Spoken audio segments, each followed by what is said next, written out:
Bueno, Podemos habla del impuesto de patrimonio sobre la segunda vivienda sin ningún tipo de exención, al igual que habla de gravar las viviendas desocupadas que no sean ofrecidas en alquiler social.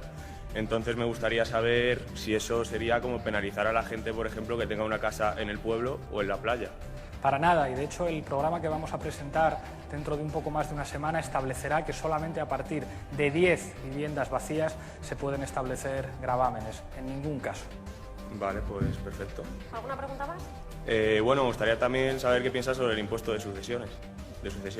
Creo que el impuesto de sucesiones tendría que cambiar en algunas cosas. A mí no me parece razonable que si tú heredas de tu madre o de tu padre tengas que pagar lo mismo que la duquesa de Alba, si hereda. Creo que hay que establecer tramos en función de quién esté heredando. Y creo que habría que buscar una armonización fiscal entre los territorios. No puede ser que los territorios se peleen, que unas comunidades se peleen con otras porque tienen sistemas impositivos diferentes sobre el patrimonio, sobre las sucesiones. Entonces, creo que habría que racionalizarlo. Vale, y bueno, una pequeña pregunta más, aprovecho. Aparte de referéndum vinculante, ¿querrías hacer algún método más para que la sociedad tenga peso en el gobierno y demás? Sí, por ejemplo, en nuestro programa, que estoy adelantando hoy muchas medidas, queremos crear el escaño 130. El escaño 130 supone abrir un foro de participación ciudadana con capacidad legislativa, con capacidad de iniciativa legislativa para llevar propuestas que tengan que discutir los parlamentarios. El hecho de que haya más consultas ciudadanas, uno, no resulta caro al final, y dos, resulta realmente posible, es cómodo. Yo creo que lo caro es el fraude fiscal. Recuerdo, 2.000 euros a cada español al año. Preguntar a la gente no es lo que sale caro. Lo que sale caro es tener corruptos y sinvergüenzas en las instituciones. Y, por ejemplo, si sometieras tu programa electoral a una especie de referéndum vinculante, por ejemplo, los pasos, y saliera que no a todo, ¿qué harías? Pues así es la democracia. Si te dicen que no, lo tienes que retirar. ¿Para qué estás en el gobierno? Se me refiero, o sea, tendrás que buscar la armonía. Claro, hay que buscar la armonía entre la capacidad de gobernar y la capacidad de preguntar a la gente. Pero yo creo que hay temas sensibles y temas de Estado en los que ¿por qué no hacer un referéndum? Y si la gente te da un correctivo, pues un demócrata tiene que asumir que a lo mejor te has equivocado y que lo has hecho mal. Vale, muchas gracias. Mira, en mi casa cada vez que hablamos de ti sería parda. Todo el mundo discute, en fin. Se discute porque decimos que si van a subirnos la factura, que si no vamos a tener trabajo. Y a eso quería preguntarte. ¿Qué vais a hacer para que no nos siga subiendo las facturas de la luz, del agua? Porque al paso que vamos nos vamos a tener que cantar aguantar. Porque de otra manera, quería saber qué vais a hacer con lo de la energía. Pues tienes más razón que un santo. Lo primero, un plan de rescate. No se puede consentir que en este país se eche a nadie de su casa sin alternativa habitacional. No se puede consentir que en este país se le corte la luz, el gas o los suministros a familias por el hecho de que no pueden pagar. Y nosotros vamos a plantear un plan de rescate de 100 días para terminar con eso inmediatamente. Porque es una vergüenza y basta voluntad política para evitarlo. En este país, desde el año 1997, existe una cosa que se llama la liberalización del sector eléctrico, que sin embargo se ha convertido en un sistema de oligopolio. Tenemos la energía más cara de Europa y menos eficiente. Mientras las empresas eléctricas siguen ganando dinero y sus directivos llegan a ganar en un día lo que un trabajador necesita estar 20 años trabajando para ganar, nos encontramos con esa situación de desvergüenza. ¿Sabes lo que pasa? Que cuando hay expresidentes y exministros que después se sientan, como Felipe González o como José María Aznar, en los consejos de administración de esas empresas energéticas, pues ¿cómo se van a atrever a intervenir? Si les pagan ellos, si les están sobornando para que gobiernen a favor de las eléctricas. Nosotros no pedimos dinero a los bancos, nosotros prohibimos las puertas giratorias. Jamás un presidente o un ministro de Podemos se va a sentar en un consejo de administración. Por eso hay algunos que nos tienen miedo, porque a nosotros no nos pueden comprar y nosotros vamos a estar con nuestra gente. Pero estáis hablando de intervenir, por lo tanto, en el mercado eléctrico, de poner nuevas normas, de reducirlos, porque al final la factura mucho viene de impuestos. Nosotros vamos a plantear, en primer lugar, la vuelta al sistema de subasta pública en la que los precios los fijaba el sector público. Y a ningún español se le puede cortar la luz, la calefacción o el gas. Y el Estado cuenta con mecanismos constitucionales para decirle a una gran corporación energética que gana mucho dinero: si nosotros somos presidentes, si nosotros somos gobernantes, usted no deja a un español sin luz y sin calefacción. Usted tiene que poner un precio o tiene que asegurar que el suministro llega a todo el mundo. En eso vamos a ser intransigentes, ásperos. Muchas gracias, Pablo. Gracias. Buenas noches. Bueno, yo lo primero quiero darte las gracias porque de alguna manera, si algo hay que reconocerle a Podemos, es que nos ha abierto esta posibilidad, ¿no?, de dialogar tú a tú con la gente que al final nos representa. A mí la inquietud que me surge respecto a Podemos, o lo que me gustaría que tú me aclarases, es ¿qué piensa Podemos hacer respecto a la fuerza laboral de este país? ¿Qué opina Podemos? ¿Vamos a un Silicon Valley, a gestores de conocimiento?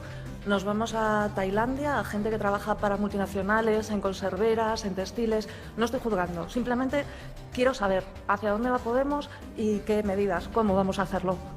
Muchísimas gracias por la pregunta, Sandra. Me parece una pregunta magnífica. Hay algunos que dicen que competir significa parecerse a Bangladesh. Entonces dicen que un contrato único para que todos sean temporales, que hay que bajar los salarios y que básicamente competimos haciendo que se ajusten el cinturón los trabajadores. Y no pasa nada porque nuestra generación más preparada se tenga que ir afuera, que vamos a ser un país de baja cualificación y un país de bajos salarios. Nosotros decimos que los países serios son países que apuestan por el I+D+I y en nuestro país estamos en los niveles de inversión más bajos. Hay que aumentar la inversión, hay que hacer una reforma fiscal que nos permita aumentar esa inversión. Hay una propuesta de nuestro candidato a la presidencia de la Comunidad de Madrid, José Manuel López, que ha dicho que con el canal de Isabel II se puede crear un banco del agua que financie proyectos de investigación que podrían atraer fondos europeos para emplear a los jóvenes más cualificados e implementar proyectos de investigación que tengan que ver con el desarrollo económico de Madrid. Lo contrario a lo que quería hacer Esperanza Aguirre con el famoso macrocasino que querían hacer, en el que se podía fumar. Con nosotros lo que querríamos hacer, lo que está proponiendo nuestro candidato es utilicemos el canal de Isabel II para hacer un banco que financie proyectos de investigación y que sirva para atraer fondos europeos. Porque sin I+D+I, sin tecnología, sin apostar por la economía del conocimiento, nos convertiremos en un país del tercer mundo. Y nosotros no queremos eso para España. El I+D+I también cuesta dinero. Los 92.000 millones que le van a sacar a los ricos van a tener que dar para muchas cosas. No solamente eso, sino aumentar la productividad. Cuando hablamos, por ejemplo, del sistema de pensiones, hay quien dice, no, es que el problema del sistema de pensiones es que tiene que trabajar mucha gente para mantener las pensiones de nuestros mayores. Hace 40 años hacían falta 7 personas trabajando para mantener una pensión. Ahora solamente hacen falta 3. ¿Por qué? Porque la productividad ha aumentado. Cuando se aplica la investigación y el conocimiento a la fuerza laboral se produce mucho más. Cuando la gente tiene más capacidad de consumo, cuando se produce el desarrollo de los sectores estratégicos, se produce mucha más riqueza. Lo que ha demostrado la crisis es que el empobrecimiento general no sirve para salir de la crisis. Lo que hay que hacer es todo lo contrario, creer en nuestras capacidades productivas, porque de ahí es de donde sale el aumento de la riqueza necesario para tener un país más razonable. ¿Respondida? Solo un matiz. ¿Y el resto de candidatos? Me hablas del de Madrid. ¿Y el resto de candidatos de las diferentes comunidades? ¿Qué planes tienen de inversiones? I+D+I. Para nosotros es una cuestión crucial que se tiene que dar en todas las comunidades autónomas. Por ejemplo, en el caso de Andalucía, una de las propuestas que hizo Teresa Rodríguez fue un plan de repatriación de los jóvenes cerebros andaluces que han tenido que ir a trabajar al extranjero. Les queremos a todos esos jóvenes, que algunos nos pueden estar viendo ahora a través de Internet, les queremos trabajando aquí porque les necesitamos para tener un país mejor. Gracias. Gracias, Sandra. ¿Qué tal? Quería preguntarle si usted estaría dispuesto a preguntarle a los españoles si aceptarían sentarse a negociar con ETA para conseguir su disolución. Y en ese caso, ¿qué estaría dispuesto a ceder para conseguir que desaparezcan y que entreguen las armas? Yo creo que es siempre bueno preguntar a la gente y, como sabes, todos los gobiernos españoles se han sentado con ETA. Felipe González se sentó con ETA en Argel, José María Aznar se sentó con ETA, José Luis Rodríguez Zapatero se sentó con ETA. Son cuestiones de Estado enormemente delicadas y todos los gobiernos hablaron de política penitenciaria. Yo he votado en el Parlamento Europeo junto al Partido Popular, una de las poquitas veces que hemos votado juntos, un plan de apoyo al proceso de paz en Irlanda del Norte que implicaba la existencia de conversaciones. Son temas enormemente serios en el que la dignidad de las víctimas siempre tiene que estar protegidas. Aquí yo creo que hace falta un gran acuerdo nacional y que las fuerzas políticas dejemos nuestras diferencias a un lado. La política antiterrorista es algo lo suficientemente serio como para que todas las fuerzas políticas nos pongamos de acuerdo. ¿Y partidario del acercamiento de presos? Yo creo que en este país todos los gobiernos han utilizado la política penitenciaria a la hora de relacionarse con el fin del terrorismo. Yo creo que en determinados momentos es algo positivo el acercamiento de presos, igual que lo ha querido el Partido Popular y el Partido Socialista, utilizando vías penitenciarias de reinserción. Es un tema enormemente delicado y enormemente serio que requiere de consensos e, insisto, del respeto a las víctimas del terrorismo. Pero creo que la altura de Estado es algo que los ciudadanos de nuestro país reclaman para poner fin de una vez por todas a uno de los mayores dramas que ha padecido nuestra ciudadanía en los últimos años. ¿Alguna cuestión más? Sí, bueno, yo quería también saber si usted salvaría algo de los programas políticos del PP y del PSOE, si ve algo positivo en ellos. Me gustaría conocerlos, pero todavía no han presentado plan de gobierno. En cuanto los conozca, los Ellos estudiaré. pueden decir lo mismo de Podemos. Nosotros hemos hecho ya más propuestas que nadie. Nosotros presentamos un documento con dos de los mejores economistas españoles, con Juan Torres y Vicente Navarro, que generó un gran debate. Yo estoy todavía esperando escuchar qué es lo que dice el PP y el PSOE. Una vez que lea sus propuestas, pudiera ser que alguna fuera razonable. Gracias, Alejandro. Muchas gracias. En tu programa tienes puesto que piensas suprimir los colegios concertados. Me gustaría preguntarte si tienes pensado qué hacer con los profesores y los alumnos de esos centros. Para nada queremos suprimir los colegios concertados. Los colegios concertados en los años 80 fueron absolutamente fundamentales para que la red de escuelas públicas pudieran llegar a todos los ciudadanos. Si no hubiera sido por los concertados, no hubiera habido plazas escolares suficientes en España. Ahora bien, llegados a este punto, la prioridad de un gobierno tiene que ser la educación pública. Y eso implica, por ejemplo, evitar una cosa que... No hay más. No Vas a tenemos tener que más. aprovechar. Bueno, fíjate, en los últimos Podríamos haber tiempos traído la de Albert. se ha reducido un 13% el presupuesto de la educación pública y, sin embargo, solo un 3% el presupuesto de la educación concertada. Un gobierno tiene que establecer prioridades y yo creo que está bien que la educación concertada permita completar las plazas de la educación pública, pero la prioridad siempre tiene que ser la educación pública. Vale. ¿Ya está? ¿Alguna pregunta Bueno, más? me gustaría preguntarte si haces algún deporte en especial. Sí, hago pesas de vez en cuando porque estoy muy delgadito en el Parlamento Europeo, que tenemos allí una sala abajo, y salgo a hacer footing. Muchas gracias. Me gustaría saber qué opinas de que mientras a los diputados y a los senadores les regalen tablets, smartphones y ordenadores de última generación, en la Seguridad Social estén trabajando con equipos del prehistórico. Pues me parece una vergüenza, y eso se soluciona simplemente con voluntad política, legislando. Yo creo que no se puede consentir que algunos, por el hecho de ocupar un cargo público, disfruten de tantos privilegios. Cuando nosotros dijimos no va a haber ningún cargo público de Podemos que cobre más de 3 salarios mínimos al mes, que no está mal, 1.930 euros al mes en 14 pagas, no está más. Algunos nos dijeron, eso es demagogia. No, demagogia no. En España la mitad de los asalariados cobran 1.000 euros o menos. 1 de cada 3 asalariados cobra 650 euros o menos. Simplemente cambiando las leyes. No puede ser que el acceso a la función pública sea disfrutar de privilegios cuando nuestro sistema sanitario, cuando nuestro sistema educativo carece de los medios para prestar las atenciones que están obligados a prestar. Hilario, Con quería voluntad añadir algo política. más. Y a propósito de esto, si los diputados, si ustedes gobiernan, podrán tener otra actividad, como estamos descubriendo ahora que muchos de ellos tienen, el caso de Trillo o el caso del señor Pujalte, o ninguna actividad sea la que Hilario, yo creo que no está mal que un diputado pueda dar clase, que no está mal que un diputado pueda escribir un libro. pero al final, ¿dónde está el límite? No, pero ahí, o sea, como que un diputado de clase y le paguen por ello, no me parece mal. Que un diputado escriba un libro, que un diputado dirija un corto, no me parece mal. Ahora bien, que como el señor Martínez Pujalte o el señor Trillo constituyan empresas para asesorar, porque según sabemos que dicen los empresarios eran cafés o llamadas telefónicas, a empresas constructoras que después recibían concesiones administrativas, eso se llama corrupción. Eso es una vergüenza por muy legal que sea. ¿Alguna cuestión más? Sí, una cosa solamente. Me gustaría felicitarte por el artículo que has escrito hoy en El País y darte las gracias por dinamitar la política española. Muchas gracias. Gracias a ti. Gracias. Muy bien, continuamos. Bueno, vamos a relajar esto un poquito, que ya esto se está poniendo un poco serio y creo que ya es hora de relajarnos un poco. A usted vamos, yo creo que no hay mucha gente que no lo conozca ya en este país, ¿no? Pero es que siempre se refiere con el chico de la coleta.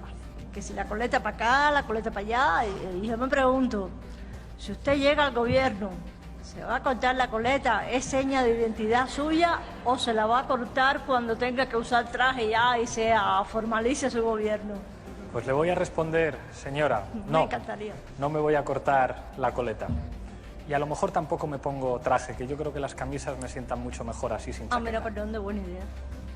Buena pregunta. Mi mejor respuesta. ¿En los mercados internacionales o en la relación con algunos otros países cercanos? Ahora mismo te respondo a eso, pero te escuché la semana pasada hablar de los problemas de las personas migrantes y para mí cuando un mexicano, recordando quién fue Lázaro Cárdenas y cómo recibió a los españoles que llegaron a México, aquella pregunta me tocó. Yo he vivido 6 meses en DEF y tengo una sensibilidad muy especial.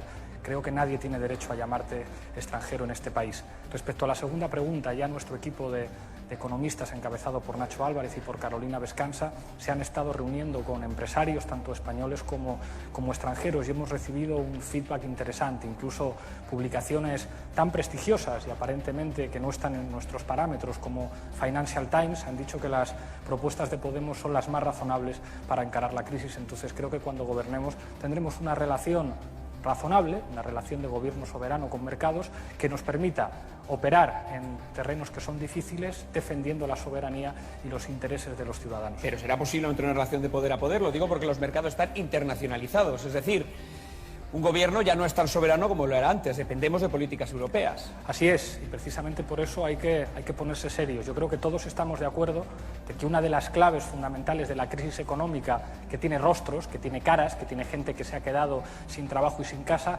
tiene que ver por el excesivo poder de los mercados financieros y de instituciones supranacionales que no tienen legitimidad democrática. Yo sé que la política internacional es difícil, pero creo que cada vez hay un consenso más amplio en la sociedad y a nivel internacional sobre la necesidad de que los gobiernos pongan límites a algunos comportamientos de los sectores financieros que han tenido que pagar los ciudadanos. Hilario Pino quería hacer un comentario. Señor Iglesias, de los inmigrantes sin papeles en España tendrán derecho a esa renta básica. Igual voy a necesitar la pizarra de los Albertos, que no utilizaron. No sé si nos quedará un poquito de hueco en esta primera parte, pero parece sí que aquí tenemos algo más. ¿Cuántas personas extranjeras dirías, Hilario, que viven en España? Viven 5 millones, de los cuales más de la mitad son comunitarios. Que son comunitarios quiere decir que en función de los acuerdos de Schengen tienen libre circulación. Solamente el 2,3% son ciudadanos que proceden de terceros países.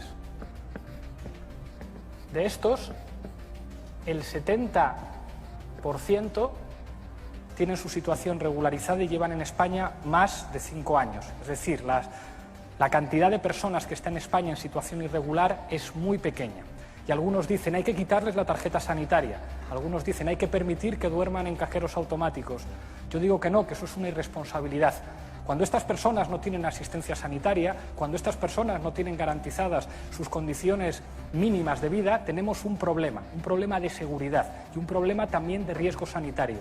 Yo pienso que cualquier persona que viva y que trabaje en España tiene que tener derecho a las condiciones mínimas de existencia, tiene que tener derecho a lo que dice el artículo 25 de la Declaración Universal de Derechos Humanos. Toda persona, por el hecho de ser una persona, tiene que tener derecho a vivienda, a vestido, a una mínima atención sanitaria y mínima atención educativa. ¿Y una renta básica no produciría un efecto llamada? Y mucho más si son niños. Nosotros ya hemos dicho que no hay renta básica, que lo que va a haber es un camino intermedio entre las rentas de inserción que ya existen y la renta básica. En este caso tiene que existir para cualquier ser humano, y más si son menores en este país, asegurar sus condiciones mínimas de existencia. Si yo soy presidente del gobierno, no me va a hacer feliz que haya gente que tenga que dormir en la calle. El problema de España no es que venga mucha gente, es que se va mucha gente. Ya no somos un país receptor de migrantes, somos un país productor de migrantes. Lo que yo quiero es un país en el que venga más gente a trabajar, porque eso es fundamental además para la sostenibilidad de nuestro sistema de pensiones. Muchas gracias.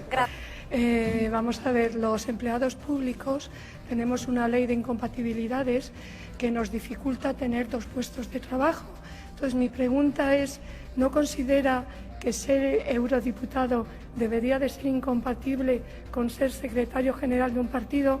Al fin y al cabo se trata de un cargo público, que esto sí lo estamos pagando todos los que estamos aquí. Creo que no.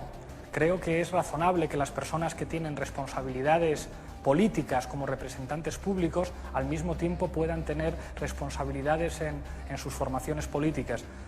Fíjese, yo tengo que trabajar mucho. Ser secretario general de Podemos lleva mucho tiempo y, sin embargo, a pesar de eso, estoy en el puesto número 80 de 705 diputados que hay en el Parlamento de Estrasburgo, en el número 80, y en el puesto número 12 de los más de 50 diputados españoles que hay. Eso me implica tener que trabajar mucho y tener que esforzarme mucho con el equipo que trabaja conmigo, pero nosotros estamos demostrando que se pueden hacer bien las funciones de secretario general, las funciones de eurodiputado y al mismo tiempo poder venir a los medios de comunicación a dar la cara. Hombre, aceptamos pulpo como animal de compañía, pero no me convence, porque claro, yo le voy a poner un ejemplo y no salgo en la pizarra. Imagínate en una escuela, los niños un martes, le apetece a un niño irse al parque de atracciones a pasar la mañana. O va al parque de atracciones o se queda en el colegio. Y usted opta por las dos cosas, es imposible, a no ser que tenga el don de la ubicuidad. Yo le voy a poner otro ejemplo. Mi madre me crió y mi madre tuvo que esforzarse muchísimo para cuidarme y no dejó de ser abogada. Y fue una buena abogada y fue también una buena madre. Si alguien le hubiera dicho a mi madre tienes que dejar de ser abogada porque no se puede hacer las dos cosas, creo que le habría dado un mal consejo. Yo soy madre, ama de casa, funcionaria y voy muy mal a todo. Demuestra que se pueden hacer varias cosas a la vez, ¿verdad? Por supuesto que sí. Y ya para acabar, un amigo mío me ha dicho que por favor transmitiese el descontento, que estaban muy enfadados los sevillanos, bueno, parte de los sevillanos, por la ocurrencia de la Semana Santa. Solo transmitírselo y pedirle que no se le ocurra nada parecido con la Feria de Abril, que es muy divertida. Fíjese que mi responsable de organización, Sergio Pascual, es costalero. En Podemos hay mucha gente que no solamente vive la Semana Santa desde fuera, sino que la viven desde dentro. La Semana Santa es un patrimonio cultural de todos los ciudadanos y nosotros vamos a protegerla. Otra cosa es que hay algunos que digan cosas raras de nosotros, pero cuando se nos pregunta a la cara yo le digo, mi responsable de organización, costalero. ¿Y dónde va a estar el límite en el patrimonio? Porque también hay quien considera los festejos taurinos patrimonio, el Toro de la Vega patrimonio, es decir, ¿dónde ponemos la diferencia entre lo que es patrimonio, que sea religioso, en fin? Pues se lo digo muy claro, a mí el Toro de la Vega no me gusta el maltrato animal. Entiendo que hay tradiciones que merecen debates amplios, pero que se torture a un animal no me gusta. El Toro de la Vega no me gusta. Muy bien. Hola Pablo, ¿qué tal? ¿Qué tal? Mira, he leído vuestro programa, el programa del partido, y una de las preguntas que me surgen es referente a la regularización de los sin papeles. Además del efecto llamada que esto conllevaría, supondría un incremento muy alto en el número de personas o de población en edad laboral buscando empleo activamente. Teniendo en cuenta que las tasas de desempleo ya son de por sí muy altas y que obligaría a generar un número adicional de empleos muy importante, me gustaría saber cómo afectaría esto a los españoles, incluidos a los que emigramos y estamos buscando una oportunidad para regresar a casa. Gracias por la pregunta, Luis. No sé si has podido escuchar lo que le comentaba antes a Hilario. Fíjate, en España se han marchado 400.000 extranjeros y desde el año 2011 España no es un país receptor de migrantes, es un país productor de migrantes. En España cada vez hay menos gente trabajando. Se van los extranjeros y se van los españoles. Cada vez hay gente más anciana y menos gente joven en edad de trabajar. El problema que tenemos no es que lleguen muchos emigrantes, es que llegan muy pocos. Tenemos que reformar el sistema productivo para que los españoles que os habéis tenido fuera podáis volver y para que tengamos también a jóvenes que procedan de otros países que puedan trabajar para producir más riqueza, porque eso será fundamental para el futuro de nuestro país. Hay discursos que dicen no tiene que llegar más gente. El problema de nuestro país es que está envejeciendo. Tenemos unas tasas de natalidad que son preocupantes. Durante un tiempo esto se resolvió gracias a personas que habían nacido en otros países, que vinieron a trabajar con nosotros y quisieron aumentar la tasa de natalidad. Necesitamos más niños, necesitamos más gente joven. Y ahora somos un país que está envejeciendo y que está expulsando a los extranjeros que vinieron a trabajar y a buena parte de nuestros jóvenes que os estáis teniendo que ir. El problema de nuestro país no es la inmigración, es la emigración, Luis. ¿Alguna cuestión más, Luis? Pues sí, en referencia a ese tema y retomando un poco lo que comentaba de recuperar a los cerebros que se encuentran en el extranjero, ¿cómo afectaría la implantación de un salario máximo a esta recuperación de talentos, teniendo en cuenta que no podría competir con otros países que ofreciesen condiciones más atractivas? Nosotros cuando hablamos de salarios máximos, de esa posibilidad que ni siquiera está en el programa, hablamos de 15, 16, 17 veces la diferencia con el salario mínimo. Y fíjate, yo no sé si tú estás fuera de España porque te hayan ofrecido un salario muy alto. Intuyo que estás fuera de España porque en España prácticamente no te han dado ninguna oportunidad. Toda la gente con la que yo he hablado cuando estuve en Estados Unidos, españoles que se habían tenido que ir, no se fueron porque no les pagaran 15.000, 20.000, 30.000 euros al mes en España, sino porque en España no se les daba ninguna oportunidad. Yo creo que si a nuestros jóvenes más preparados se les dieran oportunidades de tener un salario digno y poder trabajar en su país, volverían a España. Creo que con la mayoría ocurriría eso. Muchas gracias, Luis. Gracias a vosotros. Gracias, Kaixo. Izquierda Unida tiene un proyecto federalista de política territorial. En el caso de Ciudadanos, nos plantea la supresión de las diputaciones, la supresión de los ayuntamientos con población inferior a 5.000 habitantes. Entonces, mi pregunta es, ¿cuál es el planteamiento de política territorial que tiene Podemos?